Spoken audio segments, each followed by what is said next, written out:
Let me ask you a painful question. Why is it that some people work 40, 50, or even 60 hours a week and still can't get ahead? Why do some people stay stressed about money year after year, and while others seem to multiply it even without trying? It's not because they're lazy, it's not because they're not smart, it's because they were trained to think the wrong way about money. Most people are stuck in a financial cycle of pain. They trade time for money, spend what they earn, and repeat. They're playing defense, trying not to lose, instead of learning how to win. It's not their own fault. They were never taught how wealthy people think. But here's the truth. You never build wealth with a poverty mindset. In this video, I'm going to show you exactly how rich people think. The mental frameworks that break you out of struggle and into a life where money serves you and not the other way around. So if you're tired of surviving, if you're tired of living paycheck to paycheck, this video might just be the most important video you've watched all year. So let's jump in. Most people get their beliefs off people they love and trust. And they think if I abandon that belief, that understanding, I'm abandoning that person that I love and trust. However, that person may or may not have had the best the best foundation, not interest, when it comes to their understanding of beliefs that they would have passed on to you. Let's talk about opposites, because rich people and poor people, they don't just live different lives, they live in completely opposite directions. It's not north, northeast, it's north and south, completely different. They think completely different, completely opposite. And if you don't catch this, you'll try to fix a wealth problem with a broken blueprint. So here are 7 places where the thinking of broke people and wealthy people collide. They're opposite. Okay, so let's dive in. Let's go. Number 1. Here we go. I can't afford it. I can't afford it. Versus, so that's how poor people think about it. Versus, how can I afford it? So poor people think, I can't afford it. And rich people think, how can I afford it? I can't afford it is a stop. The language doesn't create opportunity. It stops creativity. It's a full stop at the end. It's not an open-ended question. It stops your way of thinking. How can I afford it is open-ended. It invites ingenuity. There is a potential for a solution. There's potential for creativity. Now, you may choose not to buy that item, but it opens up the possibility. Rich people don't see a wall. They think, how can I overcome this wall? How can I build a ladder to get over this wall? Poor man sees a course. Say it's $500. That's too expensive. A rich man sees the same course and says, if this course teaches me how to make $5,000, I must purchase it. How can I not afford to do this? What must I do to get this money, this $500, to purchase this course? Poor people treat price as a locked door. Rich people treat it as a door that needs a key to be unlocked, and that key is asking the right questions. Rich people ask better questions, and that's why they get better answers. You have to ask better questions to open up your mind. Okay. Number two. Money is to spend versus money is to multiply. So number 2. Poor people think money is to spend versus rich people think money is to multiply.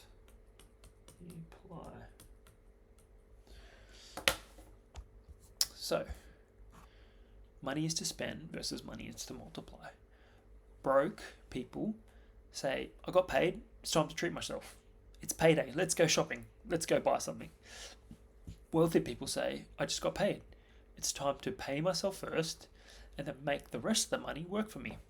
How can I invest this money? How can I turn this money into more money? Two people are giving $1,000. One walks away with some new clothes, some new shoes, going out for dinner.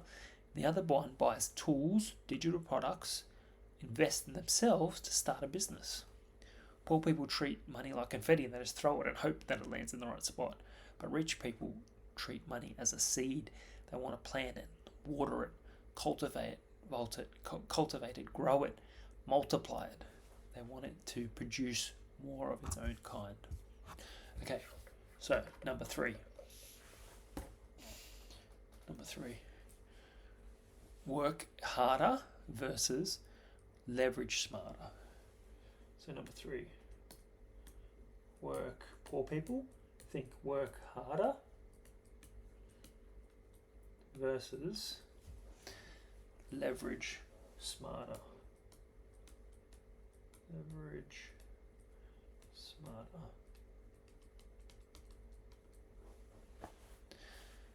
Poor people mindset, if I just work more hours, if I just work extra time, I'll make it.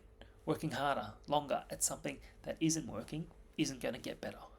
Wealthy mindset, if I build something once, I can get paid forever. What systems can you build? What systems can you invest in that will keep paying you over time? Like stocks and real estate and a business. Think about that. One person works double shifts at a fast food joint. Another person creates an online course and makes passive income every month on month. This takes time and energy up front, not getting paid for it. They're building a system that'll keep, once it's set up, once it's built, will keep them earning money over time. Poor people dig with a spoon, rich people dig with excavators. The rich don't just hustle, they build systems. Okay, number 4. As you can see throughout this is how people think in the complete opposite. So number 4 is security first. Poor people think security first when it comes to their money, versus rich people think purpose first. I'm going to explain what this means in a second.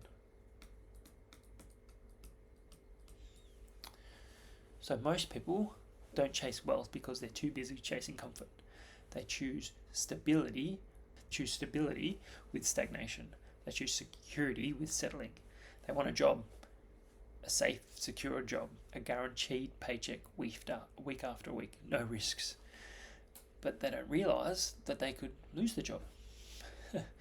Comfort is a cage, and most people pad their own cells so they forget they're in a prison. Think about that. Poor mindset is I just need a steady income. Rich mindset is I need to build a system.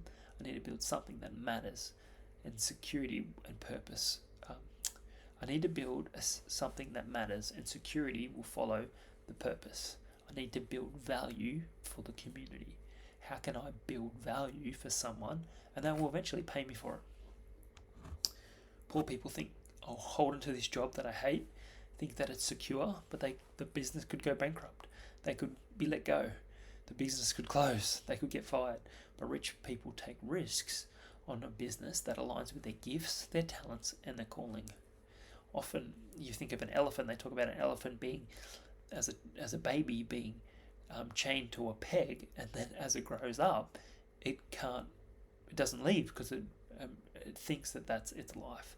Unknowingly, it is so strong that any moment it could break free from those chains, but it's been programmed to think that it can't. Okay, number 5. Here we go. Number 5. Poor people, they want to avoid risks, versus rich people, they want to understand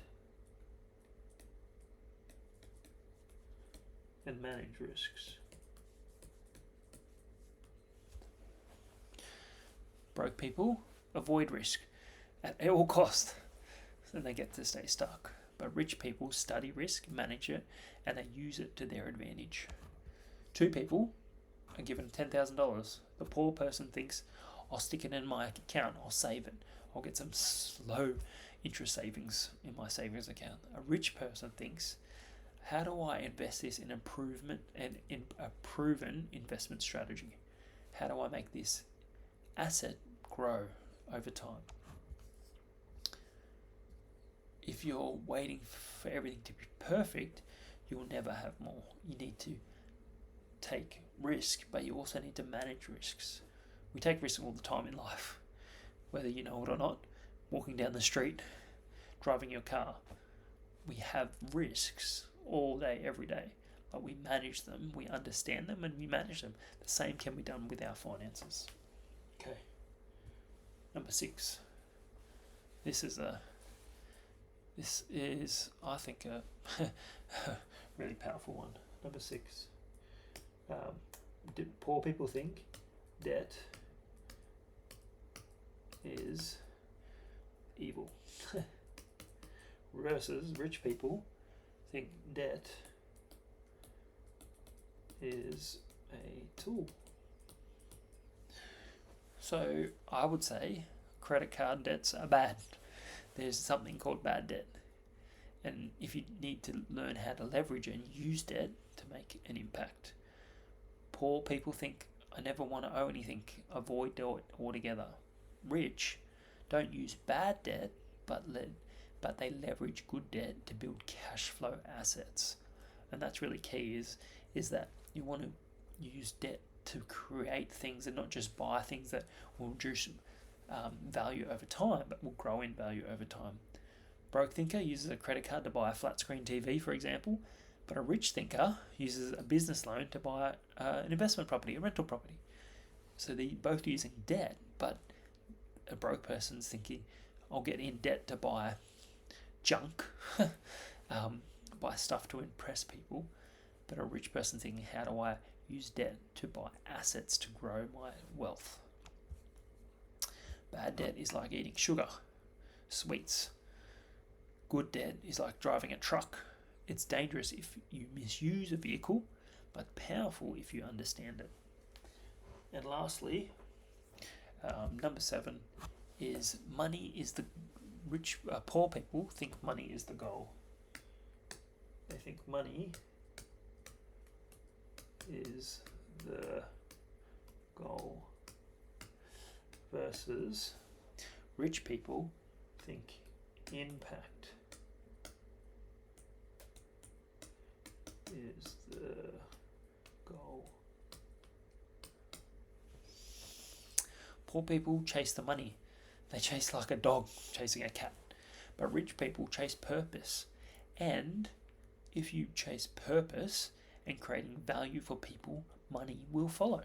Money follows value. Broke people mindset jump after crypto and dropshipping, multi-level marketing, to lottery. They just keep changing their mind. But a rich person focuses on solving real problems.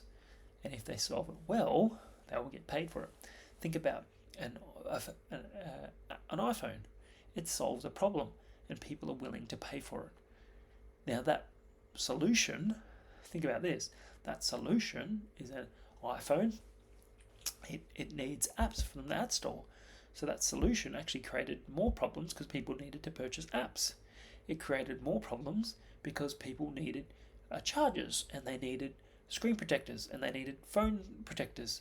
So when people decided, that someone created, Steve Jobs created that iPhone, but hundreds and millions of dollars have been sold in phone cases and chargers, and so his solution created more problems, and people were like, how do I create value? How do I solve that problem?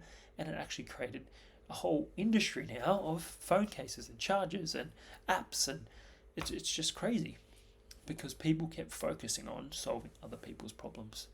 So don't focus on the money. That's not the goal. The goal is impact, and if you can impact people, the money will follow. See the pattern? Wealth isn't about the money in your bank. It's about programming in your mind.